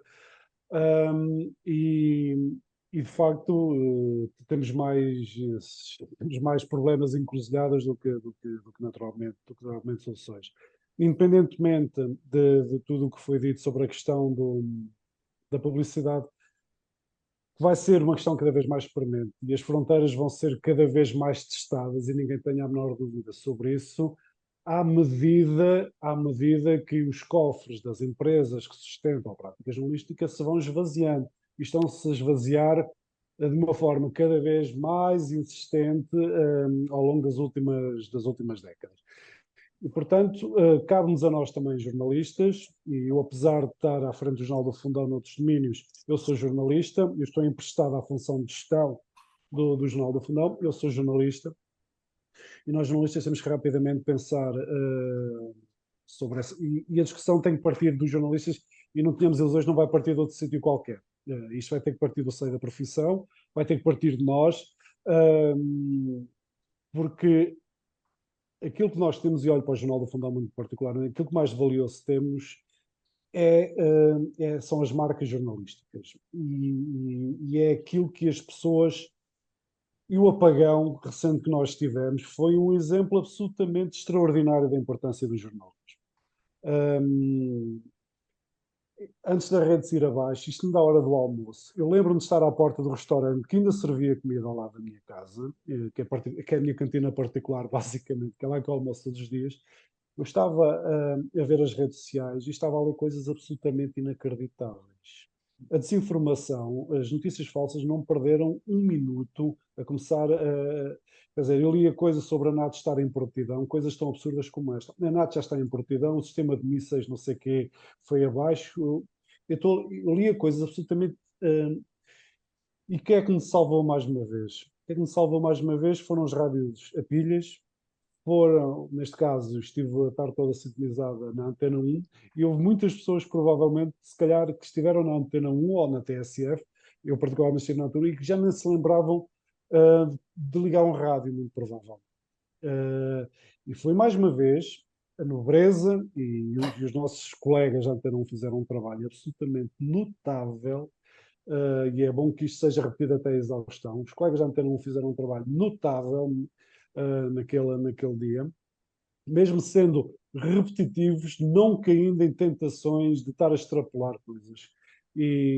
Pronto, mas eu não estou aqui a fazer a análise da Antena 1. Mas muita gente nesse dia apercebeu-se da importância e da relevância do jornalismo, tal como se tinha apercebido e provavelmente já se esqueceram na questão da pandemia. Portanto, e a importância do jornalismo, a relevância do jornalismo é nesses momentos que se vê. E é bom que não se esqueça disso. Agora, o jornalismo, para ser exercido, precisa ter uma sustentação financeira, venha ela de onde vier. E os jornalistas não têm que estar a pensar todos os dias entre fazer bem o seu trabalho e se amanhã tem ou não tem dinheiro para pagar, ou para receber, ou para pagar salários no meu caso, ou para receber no outro caso. Não se pode fazer jornalismo nestas condições. Não se deve fazer jornalismo nestas condições. O jornalismo só é forte se não tivermos de estar sempre a olhar para trás, ou com medo. Portanto, e é uma questão que se deve pensar seriamente. Eu agora estou nos dois polos, e pronto, foi uma opção de vida minha, relativamente ao Jornal do Fundão, mas o jornalismo forte é um jornalismo economicamente forte. Ou seja, e quanto mais forte economicamente for o jornalismo, menos sujeito está a tentações, a empurrar fronteiras para outros sítios. E é isso que, e se a profissão não pensar nisso, não sei se mais alguém começará esse processo. É só isso que quero dizer. Agradeço imenso o convite. Se precisarem de alguma coisa do Fundão, para além de cerejas, disponham. E do Jornal do Fundão, obviamente, disponham sempre do que precisarem de nós. Muito obrigado. Muito obrigada. Então agora passamos para o sociólogo para ver se a sociologia tem algumas soluções para isto ou consegue explicar isto. Sim, tenho a varinha mágica comigo. Exatamente. Naturalmente agradeço pelo convite, também os comentários. Eu, de fato, não queria cantar o De Profundis, não é? Porque há boas razões para considerarmos a informação ainda não são um bem essencial, mas também jornalistas muito capazes, muito competentes, que desempenham um papel fundamental e talvez deveriam ser mais reconhecidos no espaço público, na agenda mediática, cultural, como um valor simbólico, para além que material, não apenas nos contextos de crise, pandemia, apagão, ok? Mas como algo que é voltar a fazer sentir o valor estrutural. Eu, quando tenho alunos que querem trabalhar no âmbito do jornalismo, querem ser opinionistas. Ou olham com interesse uma comunicação jornalística que está mais aberta à comunicação dos influencers do que aquela de quem faz uma investigação jornalística. Portanto, há uma nova antropologia também que talvez cresceu ao longo destas décadas, que é de uma ideia de jornalismo que não é uma ideia de uma estrela da sociedade do espetáculo. Não é?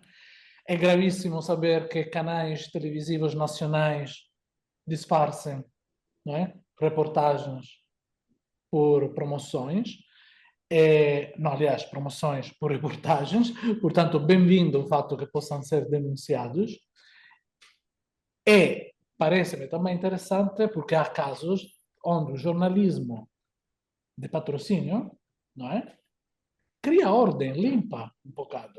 Ou seja, gera um espaço no qual é honesto que o que se está a ler ou ver é produzido por profissionais da comunicação que trabalham por marcas. Acho que cria um bocado, não é, de limpeza, um bocado que cria, pelo menos dá um álibi para nós não suspeitarmos do que está lá patente como critério. E há redações que fazem isso, têm começado a fazer isso. Mas pronto, contudo, era para agradecer mais uma vez, reforçar o que também foi dito agora nos comentários. É uma questão cultural, política. Não me agrada pensar que se possa pensar que tudo é jornalismo. Levantar algumas muralhas para filtrar é saudável, pensando que o objetivo é para ser alcançado daqui a um médio e longo prazo, porque teremos e já temos informação reproduzida por chatbot e também aqueles entram no espaço da opinião pública, do debate público, e seria bom que todos aqueles que interagem com estes conteúdos soubessem de antemão que são conteúdos produzidos por não humanos, não é? Assim como produzidos por empresas ou influencer. Pronto, é só isso. Obrigado. Muito obrigada. Querias dizer alguma coisa, Manela? Não. Não, mas tens que ir para aqui.